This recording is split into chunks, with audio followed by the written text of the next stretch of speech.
I am finally doing a little better.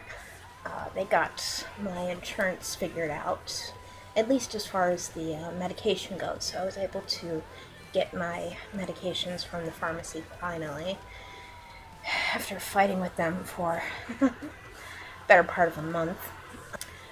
But yeah, I'm starting to feel better.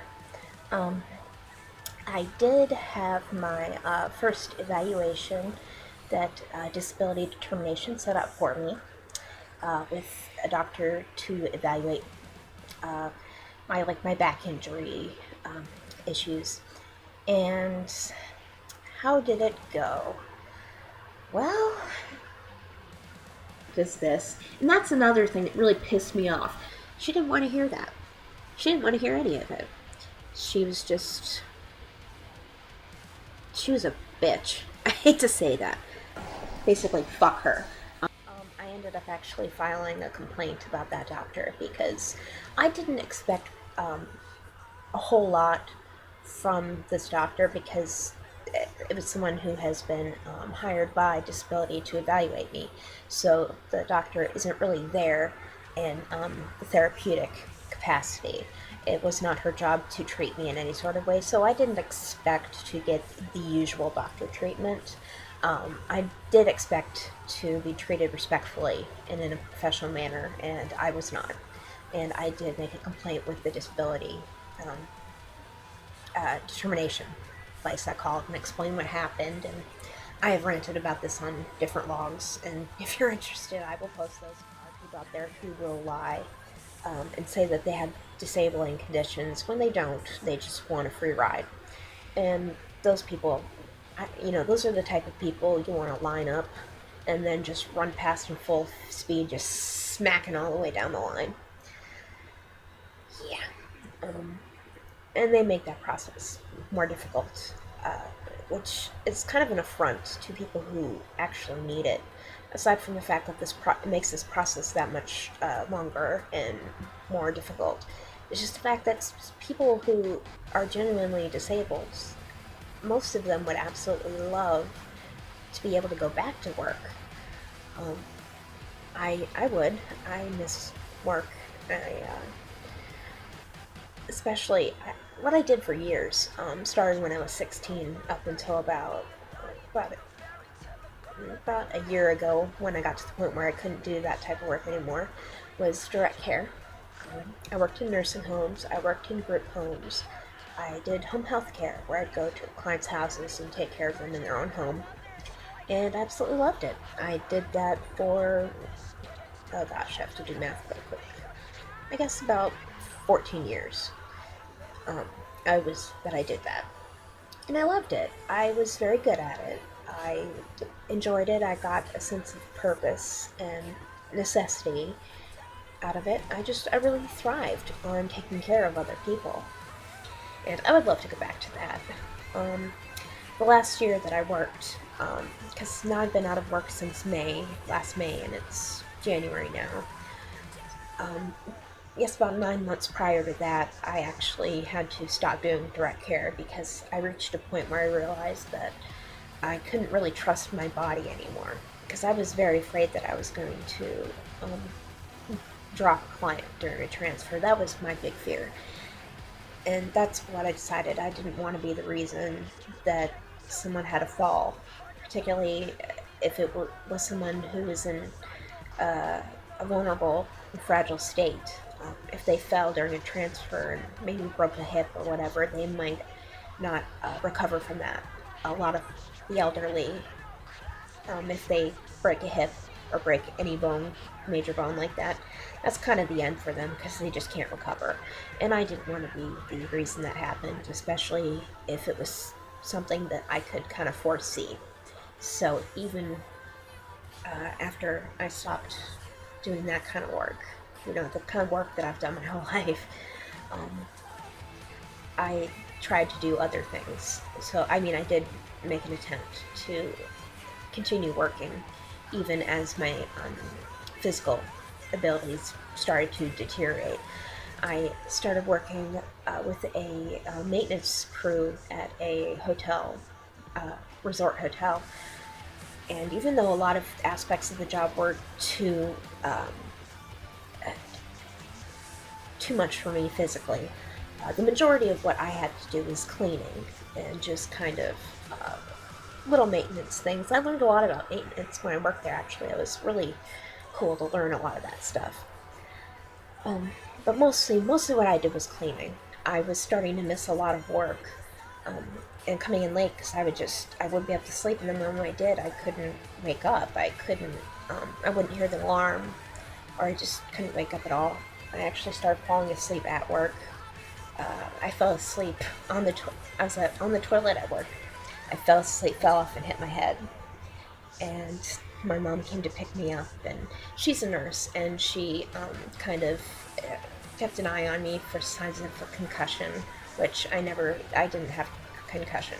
But after that, I went to sleep for 30 hours and woke up and went back to work.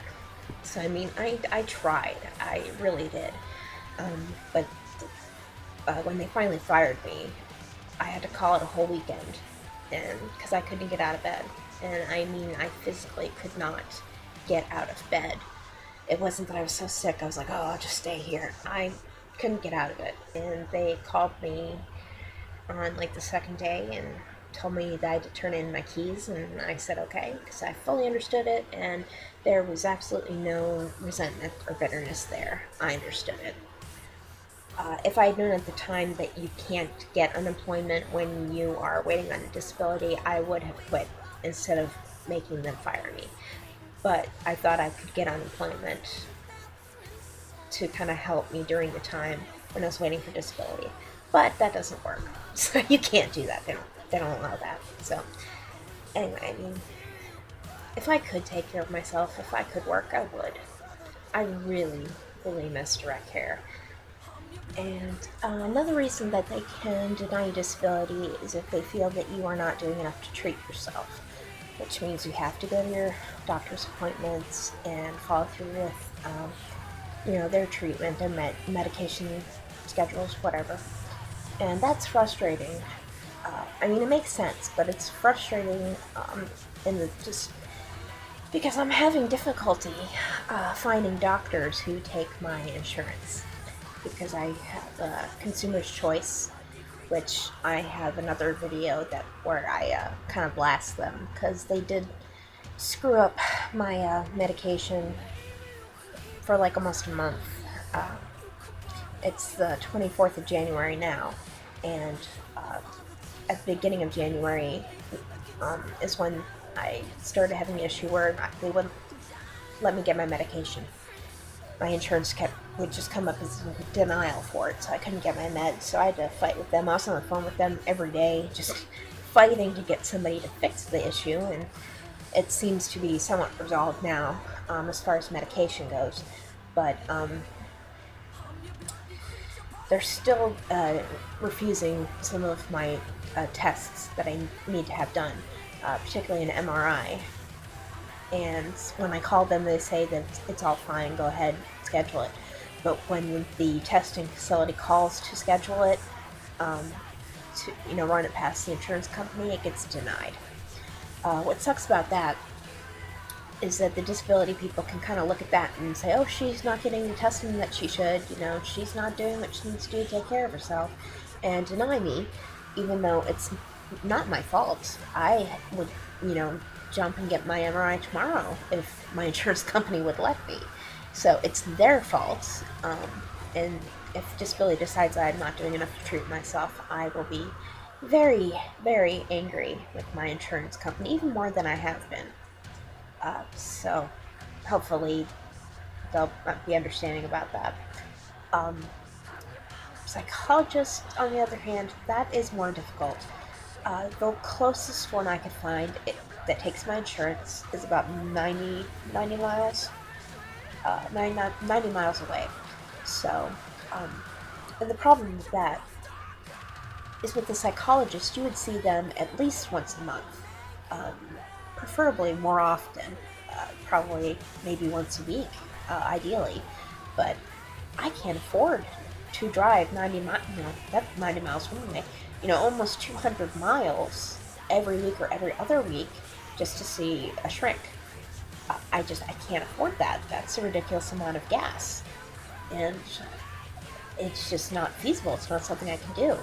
So that's very frustrating as well, because it's just a situation that is just beyond my control, and I may very well get um, blamed for it and have to, you know, deal with the repercussions of that when it comes time for the Disability Determination Board to, give their final ruling. I will be um, approved eventually. Everyone that I've spoken to, they've told me yes, you will get it. It's just because of your conditions and your abilities, you will get it eventually. You just might have to fight for it. And I really don't want to. I'm already so tired. I've been doing this not quite a year, but I, I guess I filed at the end of May, so I filed June 2014, and it's January of 2015, so it's not a year, but I'm still so tired already. It feels like it's been years. It feels like decades. Sick like me.